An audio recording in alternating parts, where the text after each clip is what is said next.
Good evening students. Good evening, very good evening. कैसे हैं आप लोग? ठीक ठाक। चलिए हम लोग आज पार्ट्स ऑफ स्पीच का जो फोर्थ काइंड है, मतलब फोर्थ पार्ट है, जिसको हम वर्ब कहते हैं, आज उसके बारे में हम थोड़ा बहुत जानेंगे। ठीक है।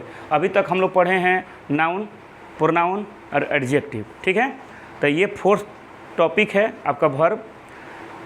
जैसे कि आप लोग बचपन से ही, शुरू से ही आप लोग सेंटेंस बनाते हैं, ट्रांसलेशन, जिसमें वर्ब का कितना महत्वपूर्ण रोल है आप लोग समझ रहे होंगे कि a sentence can not be imagine without a verb.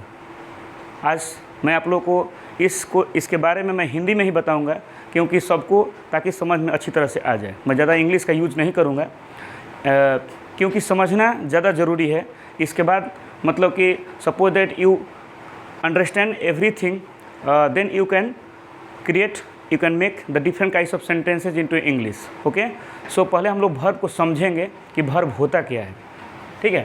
तो पहले मैं लिख रहा हूँ, आपका फोर्थ पार्ट है वर्ब, जिसको हम लोग हिंदी में क्रिया कहते हैं। आप लोग यह जानते होंगे कि पहले क्रिया कहते किसको हैं। क्रिया कहते हैं जिसे करना या होना जाहिर हो।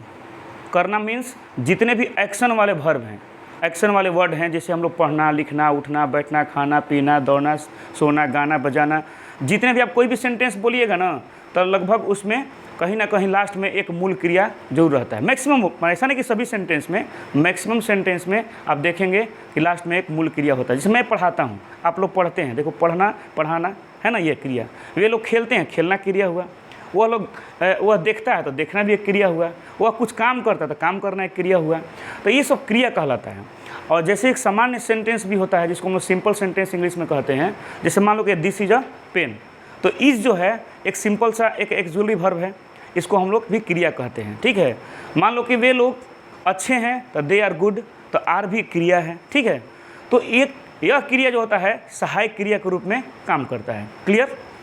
तो हम लोग इसके एग्जाम्पल से ही डिफिनीशन निकालेंगे।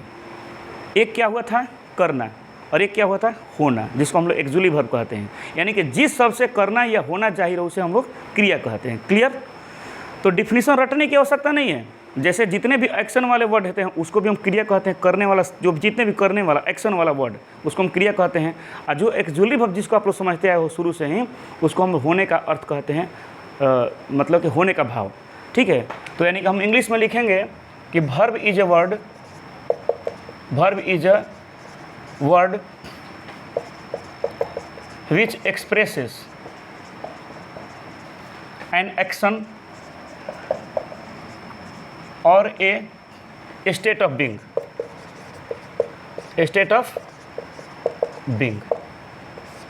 State of being कहते हैं होने का भाव, एंड एक्शन कहते हैं करना, जिसको हम लोग करना का जो अर्थ समझ रहे हैं हम लोग, पढ़ना, लिखना, उठना, बैठना, खाना, पीना, दौड़ना, सोना, गाना, बजाना, जिस भी नाम वाला होता है एक्शन वाला, इसको हम लोग क्रिया कहते हैं। मुझे उम्मीद है कि आप लोग इस चीज़ को समझ गए होंगे कि वर्ब कहते किसको हैं। लेकिन थोड़ा सा इसको और हम लोग ठीक से समझेंगे कि आखिर वर्ब क्या होता है और किस किस वर्ड को हम लोग वर्ब कहते हैं, इसको कितने काइंड्स में हम डिफाइन कर सकते हैं। क्लियर? हिंदी में भी लिख दूँ? चलो मैं हिंदी में भी एक लाइन लिख देता हूँ कि जिस शब्द से करना या होना जाहिर हो उसे हम क्रिया कहते हैं।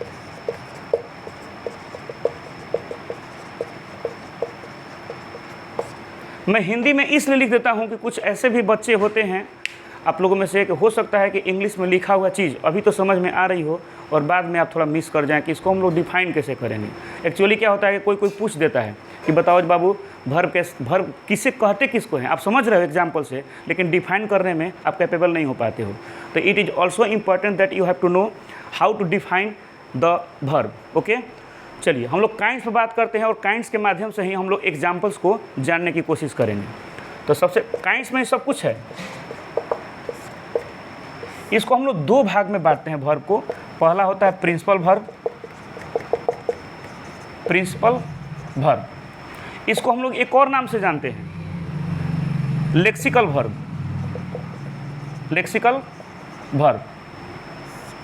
प्रिंसिपल मतलब जैसे ऐसे आप वैसे भी जानते हैं कि प्रिंसिपल मतलब प्रधान होता है, मूल होता है। इसको हम लोग हिंदी में प्रधान क्रिया या मूल क्रिया कहते हैं।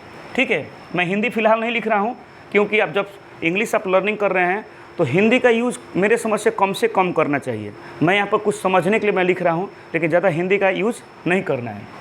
सेकेंड होता है auxiliary verb, AUXILIARY, auxiliary verb. इसको हम लोग एक और नाम से जानते हैं हेल्पिंग वर्ब, हेल्पिंग वर्ब, जिसको हम लोग हिंदी में सहायक क्रिया कहते हैं। ठीक है, अब आइए सबसे मोस्ट इंपॉर्टेंट थिंग कि हम लोग प्रिंसिपल वर्ब को भी दो भागों में बांटते हैं। एक होता है, यहाँ पर ए मैं लिख देता हूँ, क्योंकि यहाँ पर 1 2 लिखा हूँ, 1 और 2, तो यहाँ पर मैं ABCD कर देता हूँ अल्फ़ाबेट्स में। ठीक है, ए मतलब हो जाता है ट्रांजिटिव वर्ब, ट्रांजिटिव वर्ब हम भी लिख देते हैं सिर्फ शॉर्ट में, और इधर लिखते हैं बी में इंट्रांजिटिव वर्ब, इंट्रांजिटिव वर्ब। ठीक है, हिंदी में इसको कहते हैं सकर्मक क्रिया। मैं हिंदी में क्यों बता रहा हूँ, क्योंकि आप इसको अच्छी तरह से समझ सकते हैं। हिंदी में कहते हैं सकर्मक क्रिया, सकर्मक, और इसको कहते हैं इंग्लिश में, हिंदी में अकर्मक। हम लोग एक्जुलरी वर्ब पर भी आएंगे, पहले इसको हम समझ लेते हैं। मैं कुछ एग्जाम्पल्स लिख रहा हूँ, जैसे मान लीजिए कि play, it, teach, read, right. अब जगह नहीं है, मैंने सिर्फ एग्जाम्पल्स 5 एग्जाम्पल्स लिखे हैं। हम इससे ही समझ लेंगे कि वर्ब ट्रांजिटिव वर्ब किसको कहते हैं। यहाँ पर मैं लिख रहा हूँ weep, laugh, walk, cry, sleep. यहाँ भी जगह फिनिश हो चुका है, इसलिए मैंने 5 एग्जाम्पल से ही काम चलाएंगे अभी फ़िलहाल में, और इसको हम लोग समझेंगे ठीक से। पहले देखिए, आप लोग थोड़ा बहुत कंफ्यूज हो रहे होंगे कि आखिर दोनों में मतलब डिफरेंस क्या है। यहाँ पर ट्रांजिटिव वर्ब में हम लिखें प्ले, ईट, टीच, रीड, राइट, और इन ट्रांजिटिव में weep, laugh, walk, cry and sleep. ठीक है, दोनों देखने में एक जैसा लग रहा है। इसका हिंदी क्या होता है, खेलना, खाना, पढ़ाना, पढ़ना, लिखना। वीप मीन्स रोना, लाफ मीन्स हंसना, वॉक मीन्स चलना टहलना, क्राई मीन्स चिल्लाना या रोना, स्लीप मीन्स सोना। ठीक है, सब ना लगा हुआ है, दोनों देखने में एक जैसा है, लेकिन दोनों में अंतर है। हिंदी में ही आपका डिफिनीशन, आपका जो एक कॉन्सेप्ट है छुपा हुआ है। सकर्मक, सकर्म मतलब क्या होता है, कर्म के साथ जिसमें ऑब्जेक्ट की पॉसिबिलिटी हो। इट मीन्स कि इस वर्ब के साथ एक ऑब्जेक्ट आ सकता है, लेकिन इस वर्ब के साथ ऑब्जेक्ट नहीं आ सकता है। दोनों में यही अंतर है, आप करके देख लो। एक चीज़ मैं यहाँ और बताना चाहूँगा कि आप ये कैसे मानोगे कि इसके साथ ऑब्जेक्ट आ सकता है और इस वर्ब के साथ ऑब्जेक्ट नहीं आ सकता, हम कैसे फाइंड आउट करेंगे। ये भी थोड़ा सा एक फार्मूला छोटा सा मैंने अपने तरह से निकाला है, ऐसा कुछ बुक में दिया नहीं है, लेकिन मैं थोड़ा सा अपने से मैं बताता हूँ, आप लोगों को ट्रिक बताता हूँ कि कैसे जानोगे कि इसका ऑब्जेक्ट होता है कि नहीं होता है। ठीक है,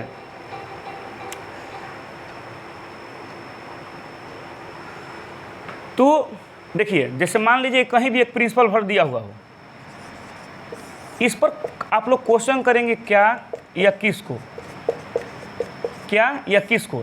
जो उत्तर मिलेगा ना, उसी को हम लोग ऑब्जेक्ट कहते हैं। जैसे मान लीजिए कि खेलना है तो वह क्रिकेट खेलता है, राम पढ़ता है। देखिए यहाँ पर लिखे हैं, जैसे वह खाता है, ठीक है, तो खाना, तो वह खाता है तो क्या खाता है, वह खाता है तो क्या खाता है, तो कुछ ना कुछ उत्तर मिल जाएगा। चावल खाता है, रोटी खाता है, आम खाता है, सेव खाता है, कहीं ना कहीं एक उत्तर मिल जा रहा है ना। जैसे मान लो कि मोहन खेलता है, तो खेलता है तो एक उत्तर मिल जाए, आंसर मिल जाएगा। जैसे क्रिकेट खेलता है, फुटबॉल खेलता है, और कोई भी गेम ले सकते हो, खेलने के सेंस में ही ले सकते हैं ना।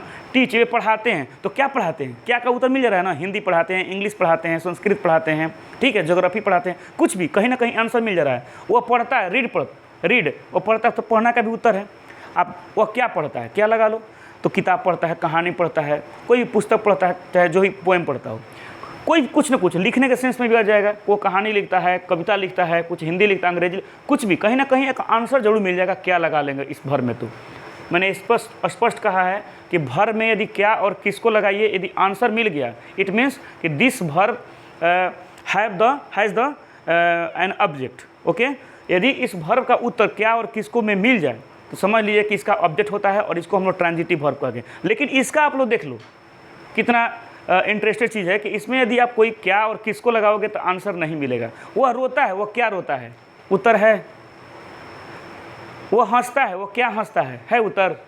क्यों हंसता है, कैसे उससे मतलब नहीं है, क्या से मतलब है, क्या और किसको से मतलब है। वह चलता है, चाहे टहलता है, वो टहलता है, क्या टहलता है आंसर। कहाँ टहलता है, कैसे टहलता है, क्यों टहलता है, वो उत्तर मिलेगा, लेकिन क्या टहलता है उत्तर नहीं मिलेगा, उसका आंसर नहीं मिलेगा। वो रोता है, वो क्या रोता है उत्तर, आंसर कुछ आंसर नहीं है।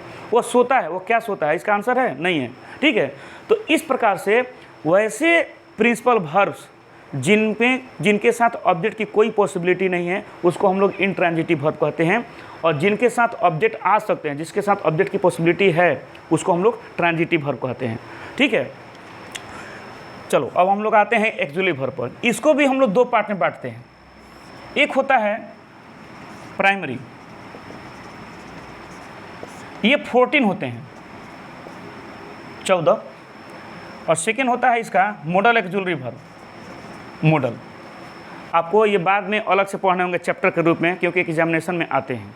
फिलहाल हम लोग सिर्फ यहाँ पर सीख रहे हैं कि इस वर्ब को कहते क्या हैं, किस नाम से जानते हैं सिर्फ। प्राइमरी में भी 14 होते हैं, तो कौन कौन से होते हैं मैं लिख रहा हूँ। जैसे एक होता है बी के अर्थ में, मतलब टू बी के अर्थ में, यानी कि होने के sense is, am, are, was, were. Be, being और बिन। मुकेश काउंट करो, 8 है ना। इसके बाद टू हैव के अर्थ में, यानी कि रखने के सेंस में हैज, हैव और पास्ट में हो जाता है हैड। टू डू के अर्थ में डू, डज और डिड। ये सब जाकर आगे चल करके आपको टेंस में यूज होंगे। प्रेजेंट इंडेफिनिट में डू, डज और पास्ट इंडेफिनिट में did as an auxiliary verb use किया जाएगा। ठीक है, ये आप लोग काउंट कर सकते हैं कि पूरा 14 है, 1 2 3 4 5 6 7 8 9 10 11 12 13 14, कंप्लीट 14 है। मतलब कि ये लिमिटेड है, ये लिमिटेड नहीं है। इसके एग्जाम्पल्स बहुत हो सकते हैं, मैंने सिर्फ 5 एग्जाम्पल दिया है सिर्फ समझने के लिए। इसके भी एग्जाम्पल्स फिक्स हैं 13। मॉडल एक्चुअली वर्ब 13 एग्जाम्पल पर है। जैसे हम लोग will, shall, would, should, must, ought to, can, may, could, might, dare, need, used to। आप गिन लो, 13 होगा। 1 2 3 4 5 6 7 8 9 10 11 12 13, कंप्लीट 13 है। अब आप सोच रहे होंगे कि सर जैसे इसमें आप एग्जाम्पल बता रहे हैं ट्रांजिटिव और इंट्रांजिटिव में, इसका डिफरेंस बता रहे हैं कि इसके साथ ऑब्जेक्ट आता है, इसके साथ ऑब्जेक्ट नहीं आ सकता है, मतलब कि इसके साथ ऑब्जेक्ट आ ही नहीं सकता है। तो फिर इसमें भी दोनों में क्या अंतर है, दो भाग में बांट दिया गया। कैसे हम पहचानेंगे कि प्राइमरी के अंतर्गत ये आता है और मॉडल के अंतर्गत? आखिर दो भागों में बांटा गया तो कहीं ना कहीं कुछ ना कुछ तो कंडीशन होगा। देखिए, इसको हम लोग शॉर्ट में हम लोग इस तरह से हम बता सकते हैं, किसी को कोई पूछता है तो, या जानकारी के लिए, कि दोनों में डिफरेंस क्या है। जो प्राइमरी एक्चुअली वर्ब्स हैं, इनका कंडीशन यह है कि सब्जेक्ट के सिंगुलर, प्लुरल या पर्सन केस के हिसाब से ये यूज होते हैं। मतलब कि एक फिक्स होते हैं कि इनके साथ इनका यूज होना है। जैसे मान लीजिए कि हम लोग थर्ड पर्सन सिंगुलर नंबर है, ही, सी, इट, दिस, दैट जो यूज़ करते हैं, तो उसके साथ इज का प्रयोग होता है। अब बताइए, क्या इज हम प्लुरल के साथ प्रयोग कर सकते हैं? वी या दे के साथ प्रयोग कर सकते हैं? कोई चिल्ड्रेन, कोई पीपल या कोई प्लुरल जो सब्जेक्ट है उसके साथ प्रयोग कर सकते हैं? नहीं कर सकते हैं। एम का प्रयोग होता है तो सिर्फ आई के साथ होता है, इसके अलावा किसी के साथ प्रयोग नहीं होता है। आर का प्रयोग करेंगे तो कहीं ना कहीं प्लुरल सब्जेक्ट के साथ करेंगे। वाज वेयर का प्रयोग वहीं पास्ट में करते हैं, वाज सिंगुलर के साथ, वेयर प्लुरल के साथ। तो कहीं ना कहीं इसका कंडीशनल यूज है कि किस सब्जेक्ट के सिंगुलर, प्लुरल या पर्सन केस के हिसाब से ये यूज होते हैं। लेकिन मॉडल एक्चुअली वर्ब क्या कहता है कि हम किसी भी सब्जेक्ट के साथ यूज हो जाएंगे। ये अलग बात है कि उसका जो सेंटेंस का मीनिंग चेंज हो जाएगा। लेकिन आप कोई भी सेंटेंस ले लीजिए, मान लीजिए कि हम एक सेंटेंस लेते हैं, ही ले लेते हैं और डैश यहाँ पर ले लेते हैं, मान लीजिए कि प्ले चाहे इट, जो भी कुछ ले सकते हैं। इसमें आप 13 में से कोई भी यूज़ करोगे तो सेंटेंस गलत नहीं होगा, मीनिंग चेंज हो जाएगा, सेंटेंस का मीनिंग चेंज हो जाएगा। जैसे मैं एग्जाम्पल देता हूँ, यदि मैं यहाँ विल यूज़ कर दूँ, ही विल प्ले, इसका मतलब वो खेलेगा, according to the rules of tense वह खेलेगा। शैल का यूज़ कर दूँ तो वह अवश्य खेलेगा। Am right. तो इस तरह से जैसे वुड है तो वुड का प्रयोग करते ही वुड प्ले, मतलब कि जब हम पास्ट में यदि फ्यूचर टाइम को शो करते हैं तो हम लोग वुड का प्रयोग करते हैं। कहीं ना कहीं कोई कॉम्प्लेक्स या कंपाउंड सेंटेंसेज में इनको यूज किया जा सकता है। कहने का मतलब ये हुआ कि each example of model auxiliary verb can be used with any subject. Okay, तो इस तरह से हम लोग इसको अलग चैप्टर के रूप में हम लोग पढ़ते हैं मॉडल ऑक्सिलरी को। इसके साथ कंडीशन के आप सोचोगे कि सर बहुत आसान है मॉडल ऑक्सिलरी वर्ब, जब किसी भी सब्जेक्ट के साथ यूज कर सकते हैं तो इस टिपिकल कहाँ से है, इसको तो कहीं भी यूज कर सकते हैं, ठीक है। तो इसके साथ कंडीशन ये है ना कि इसका आसान होना ही टफ है। इसका तो कंडीशन है कि ईज है, जो हम एक बार माइंड सेट कर लिए कि इस सब्जेक्ट के साथ ईज का प्रयोग करते हैं तब तो याद हो गया, लेकिन इसके साथ माइंड सेट नहीं है, ये कहीं भी यूज किया जा सकता है। तो जब एग्जामिनेशन में भरने के लिए आते हैं, फिल इन द ब्लैंक्स करने के लिए आते हैं मॉडल ऑक्सिलरी वर्ब, तो आप कन्फ्यूज नहीं होगे। इसलिए हम लोग आगे सीखेंगे इसको कि प्रत्येक का आखिर कुछ ना कुछ कंडीशनल यूज है इसका, कि विल का प्रयोग सबसे ज़्यादा प्रीफर कहाँ करता है, शैल का प्रयोग कहाँ मतलब यूज करना है सबसे कंफर्ट होता है। देखो जैसे हम लोग घर में रहते हैं ना, तो हर किसी का घर में क्या होता है कि एक कंफर्ट रूम होता है, कि जहाँ पर सबसे ज़्यादा आप एकदम मतलब कंफर्ट फील करते हो, रिलीफ फील करते हो कि मेरा यह रूम है, मुझे बहुत अच्छा लगता है। आपको हो सकता है कहीं जाते हो, कहीं अच्छे घर में बहुत ज़्यादा व्यवस्था मिलता है, लेकिन वहाँ पर कुछ देर के बाद लगेगा ना कि यहाँ से भागे, अपना मेरा झोपड़ी ही जो मेरा घर है, रूम है, वही मेरा लिए सही है, सुख आनंद देता है। तो उसी प्रकार से प्रत्येक ऑक्सिलरी वर्ब का, ये मॉडल ऑक्सिलरी का भी अपना एक कंफर्ट जोन है कि हम यहाँ रहेंगे तो सही रहेंगे, जिसको हम लोग सूटेबल कहते हैं। देखिए हो make the suitable sentences, suitable क्यों कहते हैं, यहाँ सूट करे, सबसे ज़्यादा सूट करे वहीं यूज करते हैं। तो हम लोग हम लोग इसके डिटेल में बाद में पढ़ेंगे, ठीक है। अभी हमने सिर्फ बताने का प्रयास किया कि वर्ब किसे कहते हैं और कितने काइंड्स होते हैं, और इसका सबका मतलब कि वर्ड्स का एक तरह से इंट्रोडक्शन, कि ये होता है ट्रांजिटिव वर्ब, ये प्रिंसिपल वर्ब दो भाग में बांटते हैं, ट्रांजिटिव में, इंट्रांजिटिव में। ऑक्सिलरी वर्ब को दो पार्ट में बांटते हैं, प्राइमरी में और मॉडल में, ठीक है। प्राइमरी का मीनिंग क्या होता है, मॉडल का मतलब क्या होता है, यहाँ भी ट्रांजिटिव और इंट्रांजिटिव का मीनिंग क्या होता है, ठीक है। वर्ब किसको कहते हैं, जिसे हम लोग करना या होना जाहिर होता है, उसको हम कहते हैं, इसे डिफाइन करते हैं। वैसे डिफिनेशन कहीं लिखने के लिए नहीं आता है, आप लोग को सिर्फ समझने के लिए मैंने ये लिखा था कि कभी हो सकता है कि अभी समझ में आ रहा हो, बाद में थोड़ा सा दिमाग से निकल जाए कि सर इसको डिफाइन कैसे करेंगे। तो एक बार अपना नोट्स देख लोगे, यदि उतार लेते हो तो कहीं ना कहीं आप लोग समझ जाओगे, ठीक है। तो आज हम लोग इसी पर अभी स्टॉप करते हैं, फिर हम लोग नेक्स्ट डे हम लोग नेक्स्ट टॉपिक लेकर के हम लोग इस पर डिस्कशन करेंगे, ठीक है। ओके, चलो, मैनी थैंक्स, बहुत बहुत धन्यवाद आप लोग।